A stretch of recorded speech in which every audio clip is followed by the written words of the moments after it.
നമുക്ക് കഴിഞ്ഞ കുറച്ച് ആഴ്ചകളിലായി വിഷുഫലമാണ് നമ്മൾ പറഞ്ഞുകൊണ്ടിരുന്നത്. ഇന്ന് നമ്മൾ ധനുരാശിയിൽപ്പെടുന്ന മൂലം, പൂരാടം, ഉത്രാടം, ഒന്നാം പാദമടങ്ങുന്ന ധനുരാശിയിലെ വിഷുഫലം.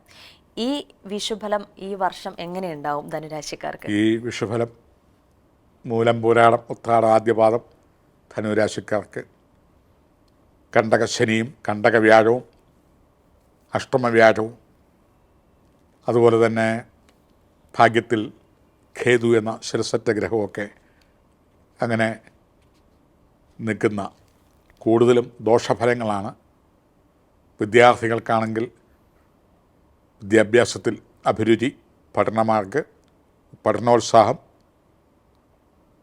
മെഡിറ്റേഷൻ, മെമ്മറി പവർ ഇതൊക്കെ കുറയുകയും കുടുംബ ജനദുഃഖങ്ങളാലോ അല്ലെ മറ്റേതെങ്കിലും തരത്തിലുള്ള സാമ്പത്തിക ഞെരുക്കത്താലോ മാതൃവഴിയുള്ള ക്ലേശങ്ങൾ, പിതൃവഴിയുള്ള ക്ലേശങ്ങൾ മൂലം പഠിത്തത്തിൽ ഏകാഗ്രത കുറയുകയോ അതുനിമിത്തം വിദ്യാർത്ഥികൾക്ക് കുറച്ച് പരാജയവും, അല്ലെ പഠിച്ച് വിജയിച്ചാൽ തന്നെ അടുത്ത ഉപരിപഠനത്തിന് വേണ്ട കോഴ്സ് കിട്ടാൻ ബുദ്ധിമുട്ട് വരികയോ, യാത്രാക്ലേശം, താമസക്ലേശം, ആരോഗ്യഹാനി, ഫുഡ് ഇൻഫെക്ഷൻ മുതലായതൊക്കെ വരാനും സാധ്യത.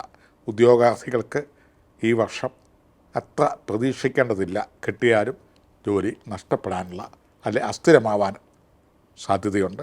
ഗവൺമെൻറ് ജോലിയാണെന്നുണ്ടെങ്കിലും താൽക്കാലികം പിന്നീട് കിട്ടിയെങ്കിലായി. ഉദ്യോഗസ്ഥർക്കാണെങ്കിൽ സ്ഥലം മാറ്റം നിർബന്ധമായിട്ടും, സ്ഥാനമാറ്റം, കാറ്റഗറി ചേഞ്ചിങ്, അധികാരികൾ ഷൗട്ട് ചെയ്യും, എന്തെങ്കിലും പാകപ്പിഴകൾ അവനവനിൽ നിന്ന് ഉണ്ടാകുകയും ചെയ്യും. മിന്നൽ പരിശോധന, അതുപോലെ തന്നെ വിജിലൻസ് പിടുത്തം വീഴാനൊക്കെയുള്ള സാധ്യതകൾ. വാഹനങ്ങൾ കൂടുതലും ക്രയവിക്രയം ചെയ്യുന്ന ആളുകൾക്ക് വാഹന അപകട സാധ്യത. ത്വക്ക് രോഗം, വയറ്റിന് എന്തെങ്കിലുമൊക്കെ സ്കാനൊക്കെ ചെയ്ത് അത് ക്ലിയർ ചെയ്യാൻ ഉള്ള ഏതെങ്കിലും അബ്ഡോമിനൽ ഡിസീസസ്, അണുബാധകൾ ഒക്കെ ഉണ്ടാവാനുള്ള സാധ്യതകളൊക്കെ ഉണ്ട്.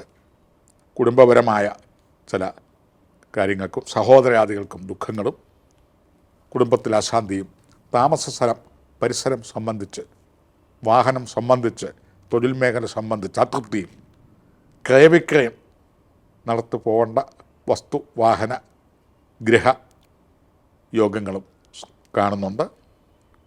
മാതാവിനും മാതൃവഴി ബന്ധുക്കൾക്കും ക്ലേശങ്ങൾ. കച്ചേരി കോടതി കിടക്കുന്നവർ കേസ് പിൻവലിക്കുകയാണ് നല്ലത്.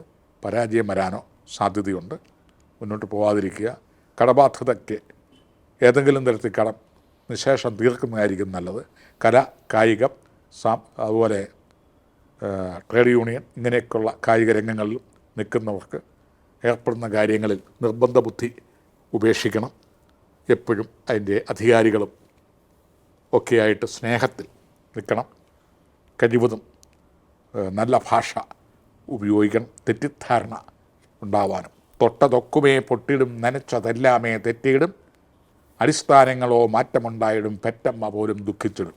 മാതൃവിരഹത്തിനോ മാതൃദുഃഖത്തിനോ മാതൃശാപത്തിനോ സാധ്യതകളും, അടിയടി വീഴ്ച, പതനം ഇത്യാദികളും.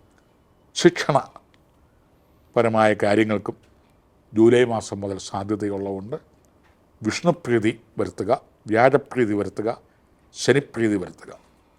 ശിവങ്കൽ, കൂവളമാല, ജലധാര, പിറവിളക്ക്, ശാസ്താവിന് നെയ്വിളക്ക്, അതുപോലെ ശനിയാഴ്ച ദിവസങ്ങളിൽ സാധുക്ക് കന്നദാനം, കാരുണ്യപ്രവർത്തനം, വ്യാഴാഴ്ച ദിവസങ്ങളിൽ വിഷ്ണുവങ്കൽ പുഷ്പാർച്ചന, പാൽപ്പായസം മുതലായ വഴിപാടുകൾ ഒക്കെ ചെയ്യുക.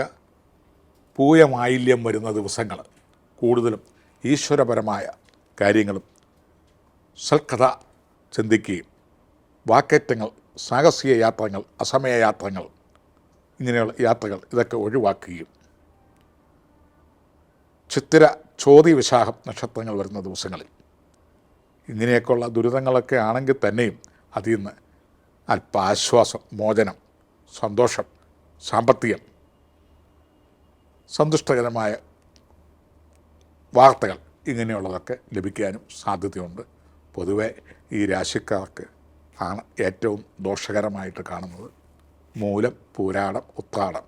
കമിതാക്കൾ തെറ്റിപ്പിരിയും, ദമ്പതികൾക്ക് സംശയരോഗങ്ങൾ, അല്ലാതെ തന്നെ രോഗങ്ങൾ, അപകടം, സാധ്യതകൾ, അകൽച്ച, വികൽച്ച, വിരഹം തെറ്റിദ്ധാരണകൾ ഇങ്ങനെയുള്ളതുണ്ടാവും. അയലോക്കവും പരിസരങ്ങളുമായിട്ട് വഴിപ്രശ്നം അതിര് തർക്കമൊക്കെ ഉണ്ടാവാം. എല്ലാം വളരെ രമ്യതയായിട്ടൊക്കെ നല്ല രീതിയിൽ സംഭാഷണം ചെയ്യണം. ഇതൊക്കെ ചിലപ്പോൾ ടെൻഷനൊക്കെ മൂത്ത് സംഭാഷണത്തിലൊക്കെ തന്നെ അടിപിടിയൊക്കെ ഉണ്ടാകാനും കത്തിക്കുത്തൊക്കെ ഉണ്ടാകാനും ഒക്കെ ഉള്ള സാധ്യതയുണ്ട്. കലാകായിക രംഗത്ത് രാഷ്ട്രീയ രംഗത്ത് നിൽക്കുമ്പോൾ അധികാരം ഒഴിയേണ്ടി വരും, അല്ലെ അവസരം പോവേണ്ടി വരും, അല്ലെ അവസരം മുഴിപ്പിക്കാതെ വരും. ഈ പറഞ്ഞ പ്രതിവിധികളൊക്കെ ചെയ്ത് മുന്നോട്ട് പോവുക.